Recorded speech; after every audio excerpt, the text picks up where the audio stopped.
तो कैसे हैं आप सब? उम्मीद है कि ठीक होगा और आपकी तबीयत भी ठीक होगी। नाज़रीन ग्रामी, आज हम एक ऐसे बंदे के बारे में बात करेंगे जो कि पढ़ा लिखा लड़का था और बदमाशी वाले काम नहीं करना चाहता था, शराफत से अपनी ज़िंदगी गुजारना चाहता था और वो गांव में शराफत से अपनी ज़िंदगी गुजार भी रहा था। लेकिन उनकी दुश्मनी पड़ गई और मुखालफिन ने इस हद तक तंग किया कि मजबूरी में आके उसे हथियार उठाना पड़ा। तो ये स्टोरी है क्या, चले शुरू से शुरू करते हैं। नाज़रीन ग्रामी, मैं बात कर रहा हूँ पंजाब के बहुत बड़े गैंगस्टर हक्कू जट की। नाज़रीन, हक्कू जट गैंगस्टर क्यों बना और इस दुनिया में क्यों आया, चलें ये देखते हैं और जानते हैं। नाज़रीन, हक्कू जट के बाप ने एक बंदे से ज़मीन खरीदी, ज़मीन के पैसे भी अदा कर दिए और ज़मीन का कब्ज़ा लेने जब गया तो गुज्जर बरादरी के लोग थे जिनसे ज़मीन खरीदी गई थी, उन लोगों ने वहाँ पे टेंट लगा के अपना कब्ज़ा कर लिया। यूँ हक्कू जट का बाप और उसके दो कज़न उसके साथ गए, लेकिन गुज्जर बरादरी के लोगों ने उसके बाप और दोनों कज़नों को कत्ल कर दिया।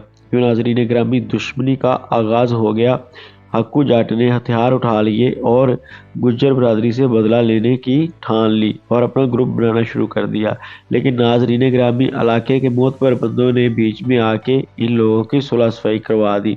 यूँ हक्कू जाट ने FIR भी ना कटवाई गुज्जर बरादरी के खिलाफ और सुलह हो गई और जो ज़मीन पे कब्जा किया हुआ था गुज्जर बरादरी ने, वो ज़मीन भी हक्कू जाट को वापस लौटा दी गई। नाज़रीन ग्रामी, यूँ वाक़या चलता रहा, केस ये यूँ ही चलता रहा। हक्कू जाट ने कभी किसी को कोई टेंशन नहीं दी, किसी को कभी कोई तकलीफ नहीं पहुंचाई, अपने गांव में सुकून में ज़िंदगी गुजार रहा था। लेकिन गुज्जर बरादरी के लोगों ने कहना शुरू कर दिया कि जट बरादरी हमारा कुछ नहीं कर सकती। हमने जट बरादरी के 3 बंदे मार दिए और आज भी हम खुलेआम फिर रहे हैं। जट बरादरी में इतनी हिम्मत नहीं है कि वो हमारा मुकाबला कर सके। नाज़रीन ग्रामी, ये बातें फैलती फैलती हक्कू जाट तक पहुंच गई। हक्कू जाट को इस चीज़ का बड़ा रंज और दुख हुआ कि मैंने एक तो इन लोगों को 3 कत्ल माफ़ कर दिए, अपना सका बाप और 2 कज़नों के कत्ल माफ़ कर दिए, ऊपर से ये लोग इलाके में बातें करते हैं और मेरे लिए बेइज्जती का मकाम पैदा कर रहे हैं। यूँ हक्कू जाट ने अपने कज़न वगैरह से और दोस्तों से रब्ता किया और एक ग्रुप बना लिया। नाज़रीन, इधर हक्कू जाट ने एक ग्रुप बनाना शुरू कर दिया, उधर गुज्जर बरादरी ने जो ज़मीन हक्कू जाट को वापस करी थी कत्लों के बदले में, उस ज़मीन पे फिर जाके टेंट लगा लिए और अपना डेरा जमा के वहाँ पे बैठ गए। हक्कू जाट ने जब ये सब कुछ देखा तो उसने एक ग्रुप बनाया और ग्रुप बना के अपने इलाके से बाहर चला गया।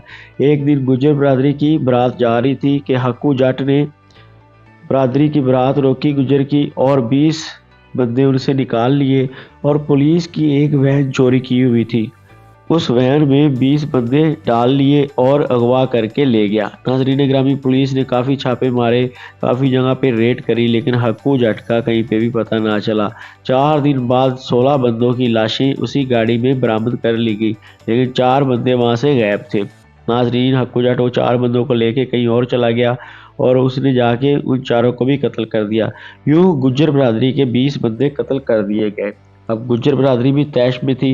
नाज़रीन, गुज्जर बरादरी ने हक्कू जट के साथियों को ढूंढना शुरू कर दिया और 4 अलग अलग मकाम से हक्कू जट के 4 साथी पकड़े गए। चारों को गुज्जर बरादरी ने कत्ल कर दिया, लेकिन हक्कू जट फरार हो गया। फिर कुछ दिन बाद एक मुखबर ने पुलिस को इत्तला दे दी कि हक्कू जट सियालकोट में है। यूँ हक्कू जट गिरफ्तार हो गया। गिरफ्तार होने के बाद हक्कू जट को 4 दफ़ा पेशी के ऊपर लेके जाया गया। चौथी दफ़ा जब वो वापस जेल में आया तो गुज्जर बरादरी के लोगों ने जेल में अपने साथियों के साथ मिलके हक्कू जट को जेल में कत्ल कर दिया।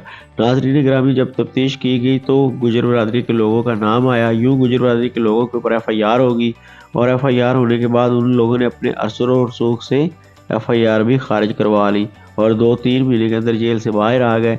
यूँ हक्कू जट और उसका पूरा ख़ानदान ख़त्म हो गया और इस जगह पे आके ये दुश्मनी भी ख़त्म हो गई। इसके साथ ही मुझे इजाज़त दें। अल्लाह हाफिज़।